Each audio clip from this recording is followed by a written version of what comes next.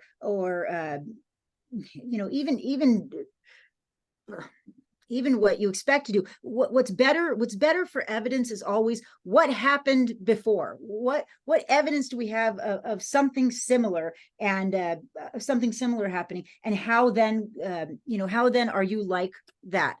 I don't know if I'm maybe not explaining it very well, but you think it would be better to do more like a competitive analysis of the rest of the market rather than just taking the market research in general from like a like a medical database or something like that? I think it would carry a lot more weight. I think it would it seems Okay. to me. Yeah. Maybe in that particular industry, maybe I'm wrong, but anyways, okay. So when we're sharing this data, how do we share it? How do we get our information across? Like everything in business and entrepreneurship, quickly, clearly, concisely, right? Use estimates and make those projections, your projections, your guesses, as clear and concise as possible. So when you're calculating your TAM, SAM, SOM, there's a lot of numbers, there's a lot of words. Remember, people can only listen or read. They can't do both at the same time.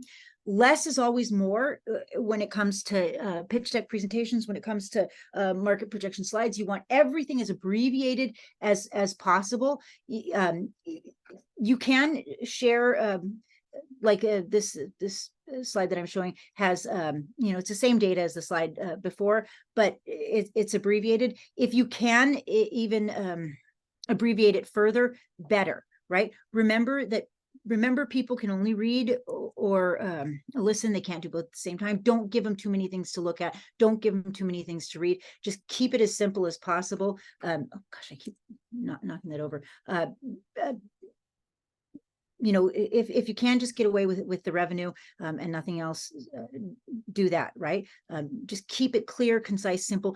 People will ask you if they want more information, and you don't need to show everything. You just need to know everything. And then, especially whenever you're talking about numbers and financial projections, keep things as simple, clean as possible. Numbers are boring for the most part. So pull out the numbers that help you to tell the story. Leave the rest for your evidence, for your post-presentation Q&A, for for the data that if they want to pour over and find out, they can. Just pull out what helps, right? Don't get into the weeds. Keep things high level. Know the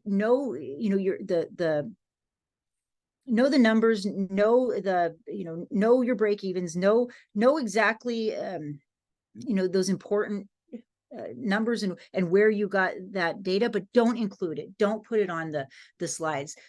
Don't make your slides muddy. Rather. I'm sorry. Know your target market, know your beachhead target market, but you don't need to necessarily put everything about that particular market on there. The very first presentation about customer discovery is everything. It's the backbone of entrepreneurship. It's so much of what we do, and that leads into our market projections, and our understanding of the market is understanding those customers. And remember that investors are going to want to see large numbers. So you do want to see a large TAM, but on the same token, on the other hand, they also want to see a very narrow, a very niche, a very focused initial target market. Your early adopters, your beachhead should be very specific, very niche, and that's not because we want you to stay small, or we think that you know, like you can't handle being big. You will grow faster. You will do better. The more narrow, the more niche, the more specific your initial target market is. And so always keep in mind that you know, take that focus strategy. So just to quickly, I know we're almost out of time, but quickly, I will say that when you take that focus strategy, keep your, you know, your initial company should have a very simple single product or service offering. You want to keep that initial target market geographically close to home. Even if you have a business that's heavily reliant on like online sales, you still want to keep that initial early target market close to home, and you want to do what you do well. You want to have a superior product, superior service, and just remember, having that niche market is the best way to be successful. It's going to keep you from being knocked out of the game by the larger competition.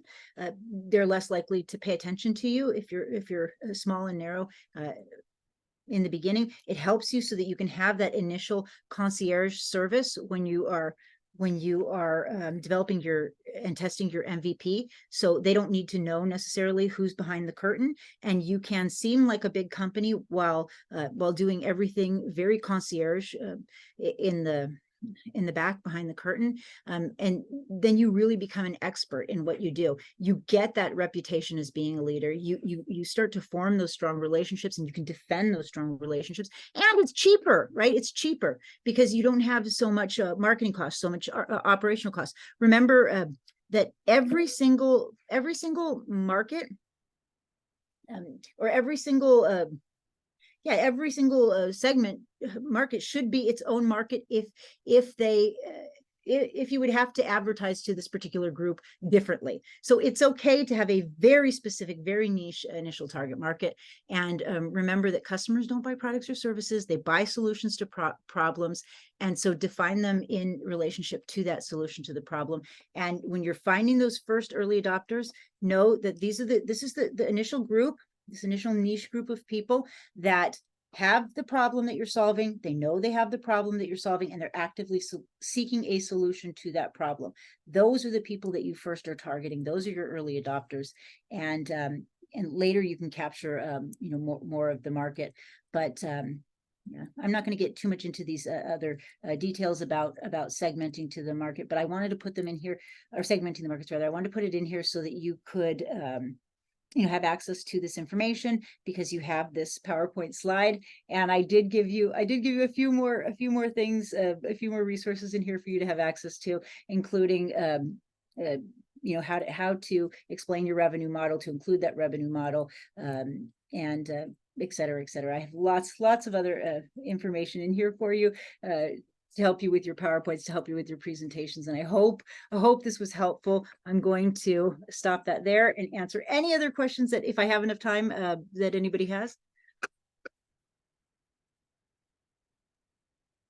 Yeah, you have time. So you guys raise your hand and we'll queue up, get your questions answered. Because this is kind of the tricky part of those slides. Okay, we've got some questions being queued up. Right. So I don't know who was first on there, but let's see here. Tanya, where am I? So I see we have hand raised. Nicolo, question?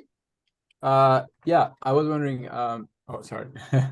I know you were saying that like calculating the industry size and kind of dividing it by how many companies are in it is not the best approach. But what if the industry is not too fragmented? Like, let's say that there's not many companies in that industry, and maybe like 1 out of 10 could be, you know, if we're 1 out of 10 of those companies, would it make sense to like estimate that we could aim to an 8 to 10% of market share? So okay, so so you're talking about for estimating your share of market for a realistic share of market.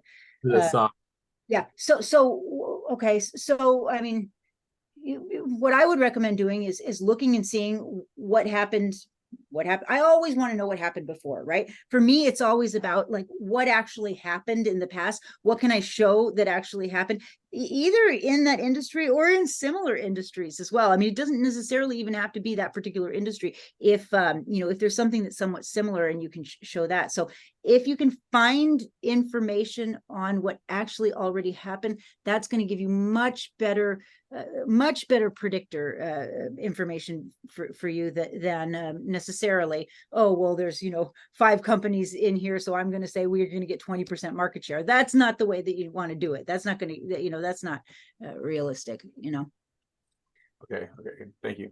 That makes sense. Yeah. Okay. That makes sense. All right, good luck, and then we could always go the method that Joshua did too. Ask other people, if you have a mentor that's in that similar industry, hey, what happened to you in your first few years? How much market share were you able to capture? Things like that. Okay, Jeff, what were you gonna say, Amy? Amy, Nicola reminded me that you had an announcement about a food and beverage opportunity, and I yes, forget that. Oh my goodness. And Nicola was actually part of of one of the cohorts that we just finished up. So if you are in the food and beverage industry, if you have a company, and it can be a home-based, we love the Miko's home-based food businesses, we have grant funds available again for you. So the way that it works is we give you 8 weeks of training on business principles, and we help you with licensing, and we help you get everything legal for your business side. You work on the food part, we help you with all the business part. After those 8 weeks, you get a grant from us between $2,500 and $7,500 that you can use to buy equipment or hire people or do marketing or whatever else you need to do. And and the next cohort is going to start up again in April. We've already helped now 200 entrepreneurs and given away $750,000. We have another $1 million to give away. And so yeah, we'll be able to help you if you have a food business. We'll give you money. So if later on, if you get a link, I'll give you a link. And send Stephen the link, we'll get it out to people. So yeah. I'll help you moderate. We got Jeff Gottschalk next in line. We got about 3 or 4 minutes left. Jeff, what can I do for you? Okay, thank you. No, I love the topic of focus. So I really appreciate you bringing attention to that. And that's something that I'm on the daily trying to not go after that shiny object.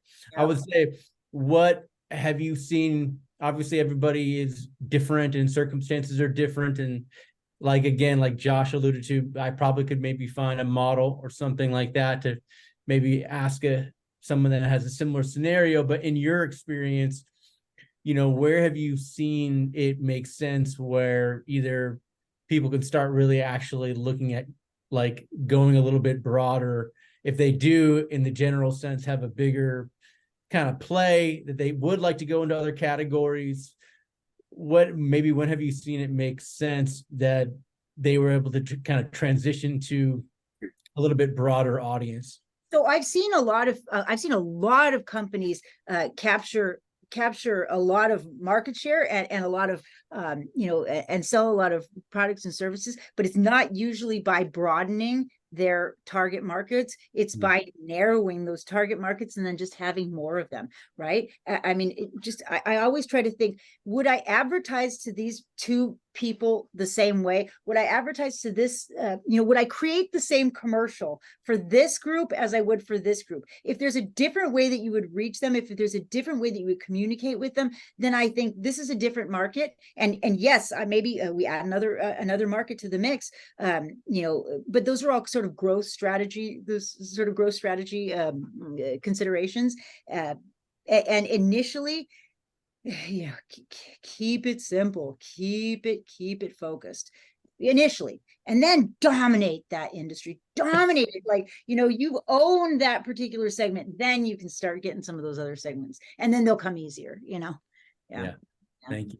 It's hard. I know it is hard. It's hard to do. And it's counterintuitive, right? Because why wouldn't I go bigger, right? I want more, but you're not going to get them if you're, So. Yeah. Thank you. Yes, of course. And then I saw another, it was Ebram again. Yeah, I think I really enjoy when you went to this beachhead market, and you mentioned about make it focus and become champion, or maybe is this true that if we start with customer discovery, inside our customer discovery, we can figure out that which group we want to focus initially and make it very clear that customer discovery approve it or validate it, that is the group that you can shine and Yes. make it clear. Yeah. I think that's a great use of customer discovery. Absolutely. And honestly, if you, I love also the way that you said, discovering or finding that target market, because so often people think that they're choosing a target market. You should not be choosing a target market. You should be discovering a market. You should be figuring out what that market is and not trying to shove something down somebody's throat who doesn't want it, right?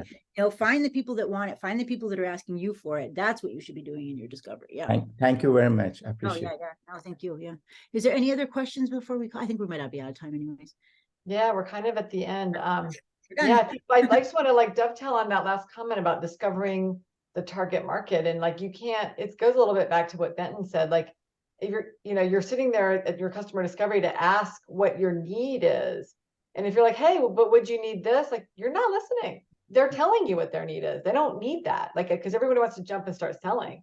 Mhm. So yeah, that's why it's so important not to tell them a darn thing about what you do, because the second you start explaining, you're selling, right? Instead, listen to what they want. Listen to what yeah, that's a great point. Just such a great yeah. point. And I had someone actually, and then I've had this question a couple of times where there's several markets that someone can go after. And they're like, well, what if I opened up 3 different businesses and allowed them?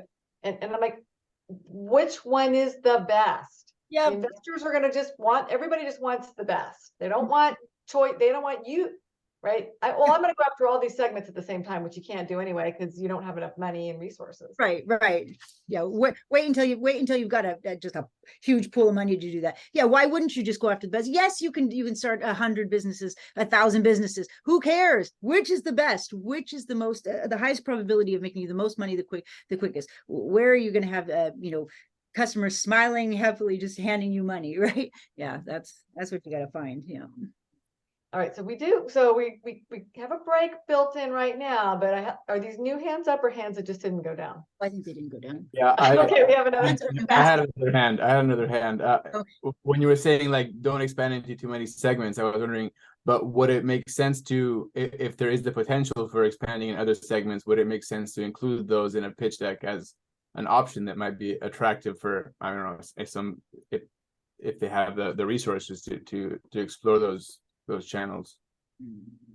Personally, I would say focus on the best, right? Initially is what I would say, but I don't know, Amy, do you have a different opinion on that? Yeah, I think that's what your beachhead is, that low hanging fruit with the people, if you can make a sale today, what door would you knock on, or what conference would you go to, or that's what you do now. And then you're like, and once I saturate that, and then I'm going to move into the next market. So that's your plan. You tell the investors, because they don't want to hear, I'm going to sell it all to everybody all at the same time.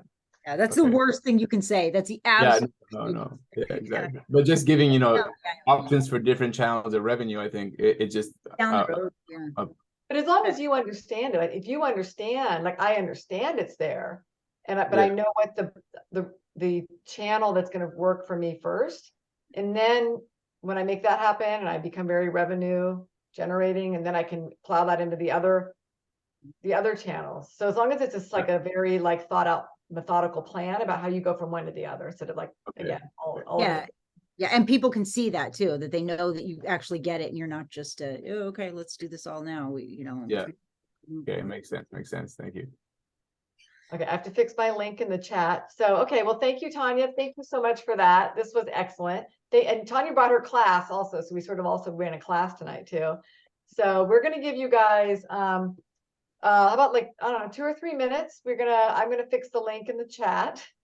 And Taya is going to queue up the breakout rooms.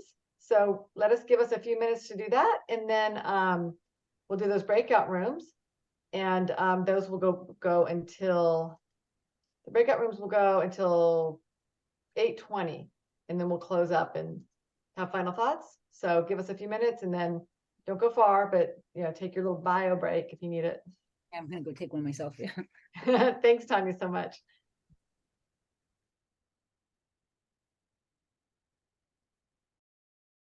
And those rooms are queued up, so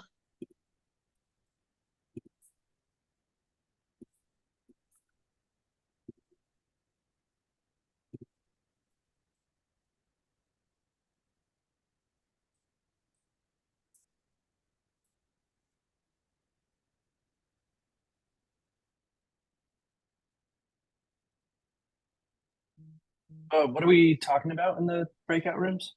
All right, so thank you for your question. So the All right, content well, yeah, in the maybe chat- answer it when people are back. I didn't mean to like jump on it. I was just No, like that's fine. thinking. That's fine. I'll just sort of slowly talk and I'll repeat myself again. So Okay. if you have Zoom, well, you do. So make sure it's expanded, like open it up to your full screen. And everybody's Zoom, I think, is a little bit different. But when I look at my Zoom and I go to the very bottom, there's like a horizontal row of icons. One of them says breakout rooms and there's like four square. And if you click on that, she's working on it. She's going to let you choose a breakout room. Okay, I'm just getting like yeah, I haven't launched them yet because that will kind of like throw a option onto everyone's screen. all right. That's where it's gonna be. Yeah. And I also forgot I have like host visibility, so I see things you can't see. So If you can't see the breakout room icon, make sure you're clicking more, the 3 dots. That's usually where it's hiding if it's not expanded enough.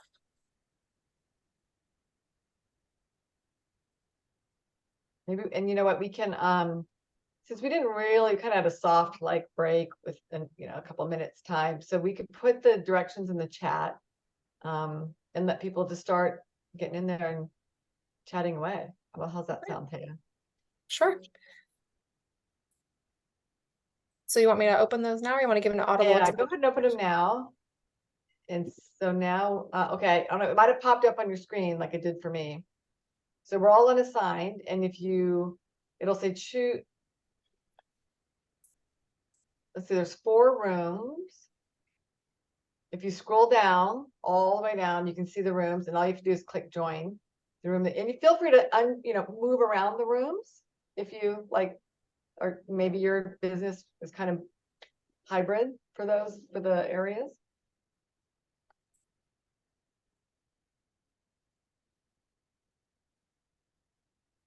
So if you go to your breakout room button on the bottom, you might see a button that says breakout room, or it might be under more. When you click on that, you'll see and you just click the join button for the room that fits as close as you can find a fit for what you're doing. And I think our team will, Misty is Misty. So we'll probably, divide and conquer and join a room and just help moderate, but it is like peer advisoring. It's peer advising.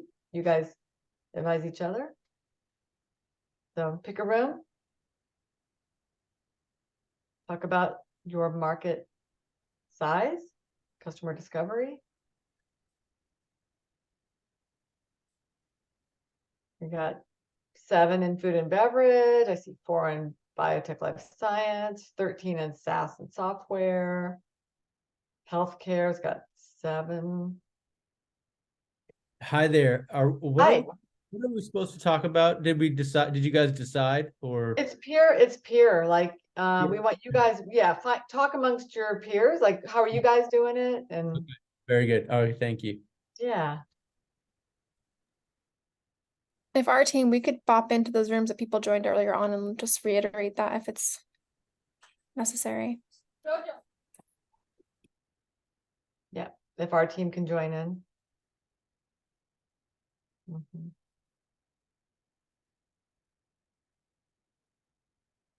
Wow, software is big. That would be worth going in to see if that needs to be split up. There might be, I think there's ed tech going on that might be big enough.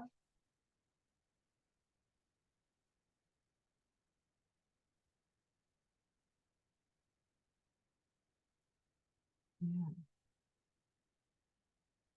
I think I'm going to join that and see what's going on in software and SaaS. And then some people, they're muted and walked away.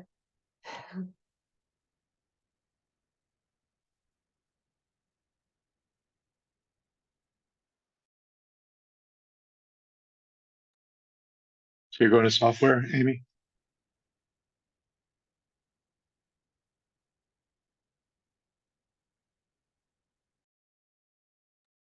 Looks like she went into a software SaaS. Soft wars. Not the hard wars, just the soft one.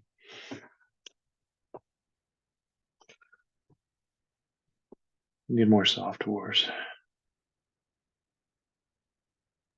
I think I'll head into the food, bev, and CPG room and try to capture some of that. Cool.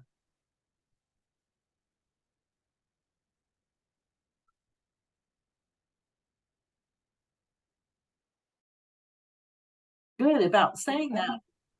So most important thing for me as an investor would be that you can explain it. So what I would do is first start with something you can explain that sounds reasonable, and then get some feedback from there. Like, I used this for this reason, if that makes sense. And then you'll get some feedback. They'll always find something, so you know how to be thick-skinned, I'm sure all of you, but they'll always find something. But that would be the best approach. Just start with something, right? Start with something and get it out there into a chart. And I will find that then it will kind of develop over time. So don't be scared, Patty. Give your 1 minute. You can do it. No. That's I actually, I'm not that part. I'm not worried about at all. What happened was I listened to the first couple 1 minutes and realized that what I had was much too abbreviated, and I needed to just do kind of a quick and dirty version of the 3 minute. But for Nicolo, I have a suggestion for help on that. There's a group here in San Diego that I belong to called Naturally San Diego. Oh yeah. And do you know that group? Yeah, I'm a member. Yeah, I'm a member. Oh, well, hey, I'm a member too. So cool. there's bound to be people there who can really help you define the market. I would get hold of Kirsten and ask her to set you up, or go to one of the coffees and just start talking to some of the board people. They're going to know. They'll help you get that dialed in. Nicola, one thing that I was thinking about as you were talking, so I feel for the purposes of pitching, you might want to just focus on that one thing that is your largest, kind of addressable. And this is the example that I would bring up, like Gatorade, for example. Gatorade is a product that is it's after sports drink to replenish your electrolytes. So that's it's Gatorade. It was made at the University of Florida for the Gators. That was sort of its initial application, and then that's how kind of spread. But also, it's the best sports drink for anyone, not just Florida football players. It could be anyone. And have you ever been hungover? You're lacking electrolytes. Did you ever think about how many people are hungover every single weekend? These are all like channels and addressable uses, very realistic and probably greater than the initial thing. But when Gatorade, probably if they were in this and they were pitching Gatorade, they would be like, what are we doing? We're doing electrolyte replenishment for football players. You know what I mean? And then maybe as sort of Lucy was saying, you can you're knowledgeable to be like, but also there's all these other applications that could even explode this even bigger and really make this a ubiquitous product for everyday use. But I think for the purposes, because I'm in a similar boat, dude. I have coffees, teas, like these mushroom powder things, and I'm like, they're all kind of like addressing something.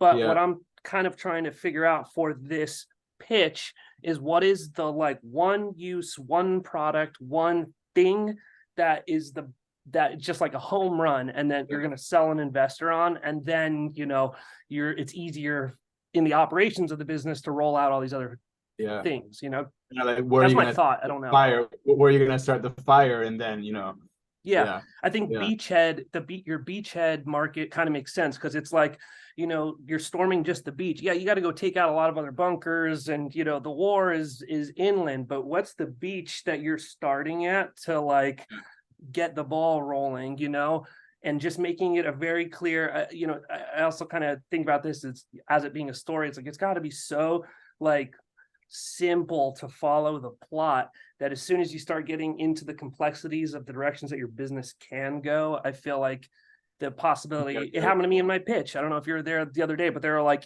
I mean, Brenton's number one question was like, so what is your product? Like, what do you do? Yeah. You know what I mean? And it's because it's easy if you have multiple applications or like a product family to kind of, for that to get lost in the like word salad, you know? Yeah. Thank you. That makes sense. I'm already envisioning what I'm gonna say. Honestly, Yeah, me too. I'm doing the same thing, man. I'm like, all right, well, I've got to trim this. I got to focus that a little bit more, and then it probably helps a little bit with the research component too, because you know this already seems like a pain in the ass, and you got to do it for every possible addressable market and Exactly. so you'll be doing this all day, you know, for the rest of your life, you know. So I think maybe just for the sake of the pitch and whatever and focus, it'll help to focus, you know. Yeah, definitely. Yeah, thank you. Hi everyone. If you oh, I didn't realize we could record in breakout rooms. Yeah, no, if you specifically want to talk to somebody in a specific, so SaaS, you said SaaS? Yes. You know, the best people who I always, whenever I have a SaaS question, I always ask, do you know Logic Boost Labs? No. Okay, so Logic Boost Labs, they're they do I think that they're like yeah, they are. They're a venture capital firm. They're a venture capital firm, but they also just help a lot of the startups because they're mentors at the rec here, and they like anytime I have anything SaaS or anything like super heavy tech, I always turn it over to them. So maybe I'd be happy to do an email introduction with one of the founders from there. He's a super sweet guy. They're actually hosting a meetup like tomorrow at San Diego Tech Startup Week. That's right. I forgot about that. Liberty Station. Liberty. What time is that at? Let me look on my calendar. I think it's like 4 to 6. Oh, it's actually, it's tomorrow 5 to 9 at the lot in Liberty Station. Yeah. Are you able to go there, Zachary, or? You know, I saw the registration had closed. I didn't know if they were gonna still let people in or register, or if it was a week-long thing mandating all attendance, or. Yeah, it's like a ticket-based thing. You have to purchase tickets. Have you already, are you already in, have you already got tickets for the, for Startup Week? No. Okay, do you want, is anybody from Startup Week here in this room with me? Anybody who's like from Startup Week? Okay, I have attending, but I'm not like in it. I have tickets here. Let me give you a link here. So we have tickets through the rec, as because we're partners with them. And I tell you what, I'll give you a $200 ticket if you in exchange one day come visit me for mentor hours and answer questions to my students who are starting companies. Sound like a fair trade? That's a yes. I'm giving you the heart signal. Okay, cool. Okay, I'll give you guys, I'll put it, and this 100%. Yeah, the offer is open to anyone in the room here. I'm gonna give you guys my code because I bought tickets. Okay, so you can go to any of the events this week. Today they're down in Tijuana. On Thursday they're doing pitch competition. Startup tickets, free tickets. Yeah, Thursday is the lightweight pitch competition for early stage ventures, and then Friday is for growth stage ventures, and it's the heavyweight competition. And then after each event, they're having like a kind of happy hour mixer kind of thing. Fun. Well, I'm going to the Thursday one because I have students who are pitching to that one, but not the other one. So I'll see you there. Yay. Okay. Are you pitching? Oh no, I wish. I just found out about it like last week. So cool. I was able to get that same connect that you're giving everyone here from my advisor, Sylvia Moss. So I love Sylvia. She's the best person. Okay, so I'm putting the link in the chat. Wait, where's the chat? Zoom. Checked. Okay. Here's the link to register, and here's my unique code is REC 100. And then Aha, lovely. $200 value tickets. So yeah, and if you go on Thursday, I'll definitely be there. But oh, and tomorrow for Logic. Oh, but I have a presentation. Let me look at my calendar. If not, I can do. I'd be happy to do an email introduction too to Chris. Let me give you my email. You just send me at sdsu.edu. That's my email address. Yeah, and what was I looking up? I'm losing my mind. Oh, I know my schedule tomorrow. Tomorrow is, oh yeah, Point Loma Logic Boost Labs, 5 p.m. to, I don't know when. I might be able to go to that because I have an advisor. It's 5 to 9, yeah. Yeah, I might be able to go to that. So I might be able to go to that if any of you are going to that. That's specifically for more tech startups, SaaS kind of startups, that particular event. And yeah, I'll go. I'll if you go, I'll probably see you guys there. But if you would like an email introduction, I'd be happy to do that too. Thank you so much. Yeah, he's a good person to ask. Yeah. Cool, guys. Did anybody? I'm sorry I missed the beginning of the breakout room. Yeah, I don't know if anybody or what we were doing, if we were just discussing or asking each other. Just connecting or I just started off the conversation by asking if anyone had a pricing strategy in mind or had done some research on their pricing thus far. Mm-hmm. Are you pricing your products right now? Yeah. Yeah, that's a tough one. Pricing is really difficult. Yeah, I've had experience in the past of pricing, but I don't love pricing. Yeah. Victoria, are you also pricing something right now? Yeah, I shared kind of my thoughts around my pricing. I'm creating an AI powered virtual assistant app, and I'd like to make it available to pretty much anyone. So it's kind of thinking like lower price point, like a $9.99 a month kind of Netflix subscription model, and just change the mentality around, like I was saying, like people think now like, oh, you have an assistant, you made it in life. And normally there's a luxury kind of high price ticket associated with that. Yeah. So by switching it, kind of like, I feel like Netflix did that. It's like the movies, was a luxury to go to the movies. And like now people don't even go to the movies anymore because they can stream them on their devices for $10 a month, and people don't bat an eye for a subscription like that. Yeah. So a tool that could, 10x your productivity for $10 a month, I think I'll see the sales that I'm looking for in a very short amount of time that way. Have you tried doing any like where you like any trade-offs like asking people to it's hard, pricing. You can't just ask people how much they're going to pay. They don't ever tell you what they're going to pay. They say less, they say more. It's so difficult. But one thing that I found that worked really well, I don't know if it would work in this, it probably could, is asking them to kind of trade off, like saying you get this for this, or you could trade this for this. And I don't know. You definitely want to take your time with pricing, because you could totally leave so much money on the table and not even know it if you're not smart about your pricing decisions. You know what I mean? Like my competition is like overseas VAs, right? So we're talking about like the best ones in the Philippines or Indonesia, probably charging like $8 an hour. So, if you're using them 20 hours a week, which I would say most people that use like a VA is part-time, like 20 hours a week. Yeah, there's money being left on the table, but then it's only project based and you get more money subscription. So that's kind of where I'm basing my pricing off of is, you can pay $8 an hour for somebody who's in a different time zone, who speaks a different native language than you. Or maybe they're not even thinking of that when they're thinking about the pricing. Like maybe when your customers are thinking about it, they're thinking about it like a subscription to, like the first thing that came to my head, it's stupid, but I was thinking like my YouTube premium subscription. I was like, I wonder how much that is. I wonder how much, which is stupid because I'm not thinking at all about how much does my executive assistant cost me. I didn't even think about that when you said it. So, you never know what people are thinking about. And maybe, I mean, maybe they'd be willing to pay 20, 30 bucks and you would just have a small drop off of people.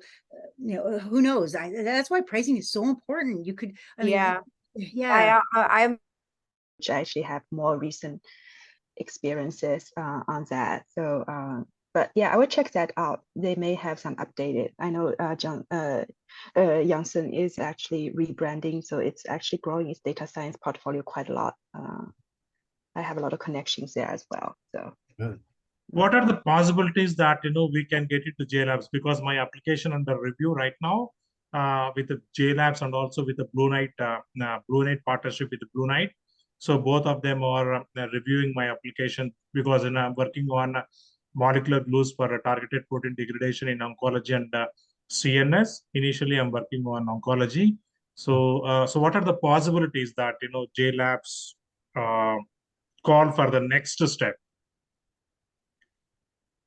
Well, you can just set up an application for JLabs. There's some online website thing where you put in your I forgot what I'm not sure what all they require. I've done that, actually I've done that, right now my application is under review by JLabs. Yeah, it's under, yeah, and then you probably need to follow up with them too. Okay. I think with the big companies, a lot of times things fall through the cracks, and so you've got to be the squeaky wheel to keep it going. Yeah.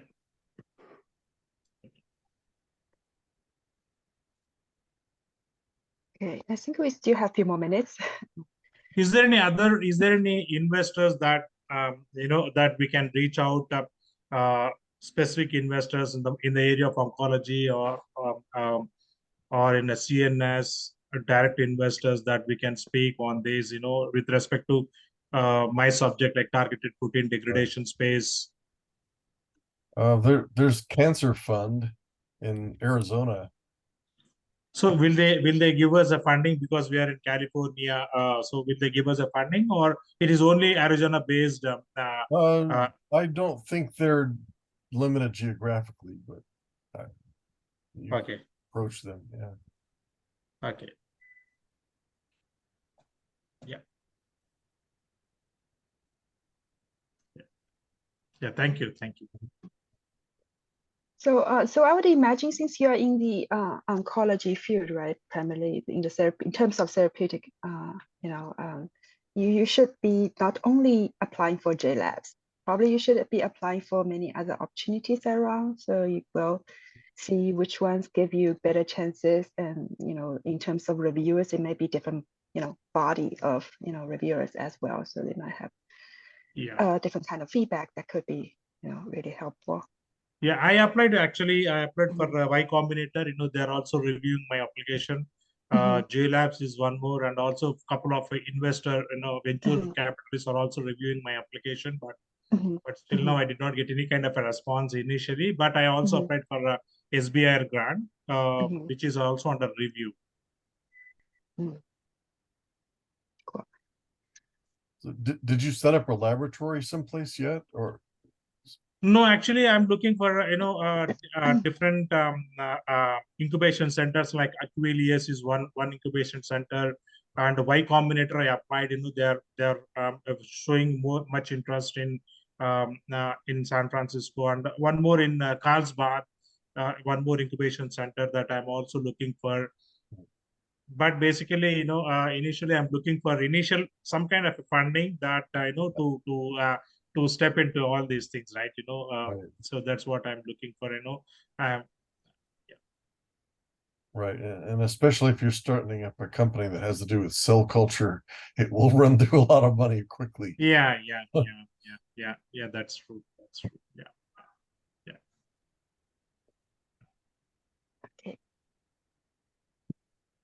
If anybody is interested in my area, targeted protein degradation, you can also join with me. Yeah, that will be great helpful because you have lots of experience. I'm just a started company only 2 months back in the month of August.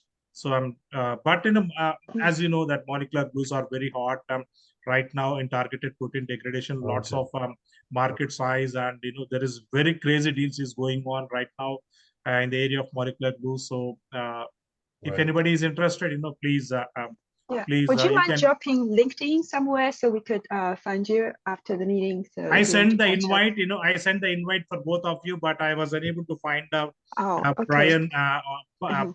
Byron word. Yeah, I do I'm see trying you actually. actually. Yes. Okay, thank you. Yeah, so I'm not unable to find the Byron word actually.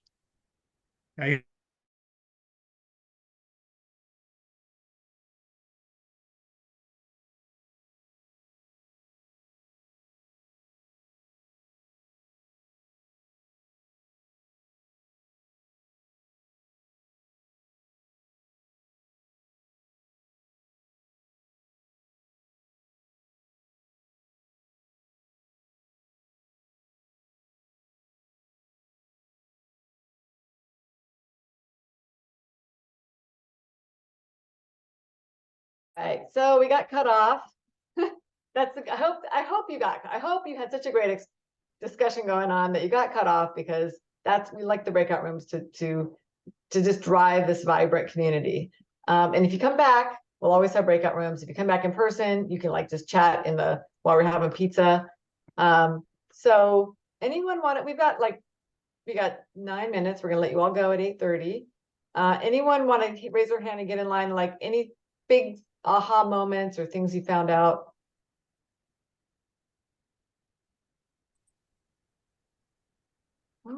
Still noodling on it, they say. Okay, Garrett.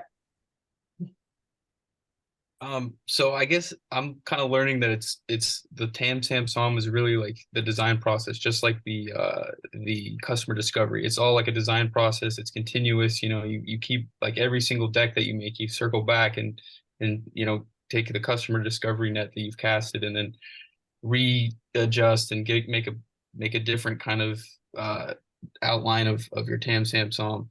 And that's kind of where I'm at right now. And it kind of is a little bit daunting, where it's going, but I just got to keep everything organized in my head, I guess. And yeah, iterate for sure. If I'm not here, I hear you with the organizing it. Find a way to where you are today, hold that somewhere, and then where you're going, and as you continue, like spreadsheets, whatever works for you. If you're kind of an organized thought person, but because you're gonna get new information, the dynamics of the market are going to change. So it's iterating for sure. Okay, Nicola.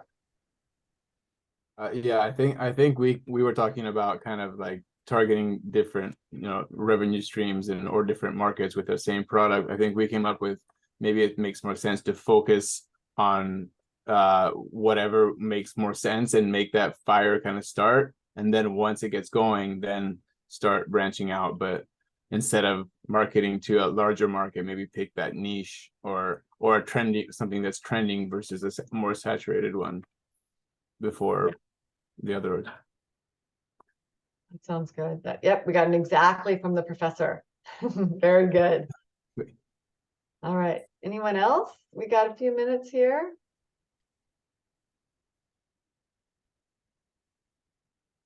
Were the breakout rooms right? This might be a chat thing, or if you want to raise your hand, maybe is there enough? We thought there might be enough ed tech people. We could have their own breakout room. So we just want to make sure it's you're with the peer group that is serving you. So, and just understanding the community that arrives every day.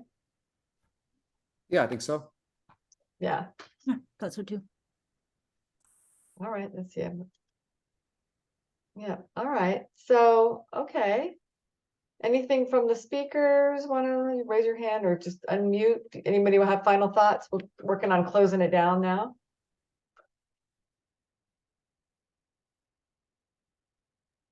Yes, to Garrett's point, it is very much agile design process, continuous improvement. And every time you make a deck or every time you make a spreadsheet, make sure that you rename it and you'll be able to go back and see the progress. I've seen good founders that have literally 100 versions of a deck inside of a fundraising campaign that lasts 6 weeks, because they're always incorporating the latest comments, and it's a good process. It can be frustrating, and what was your word, daunting, but if you look back at the history and watch the evolution, sometimes you'll see how quickly you can pivot and change and improve. And that's pretty exciting. You know, we're not chasing perfection, as Tanya said.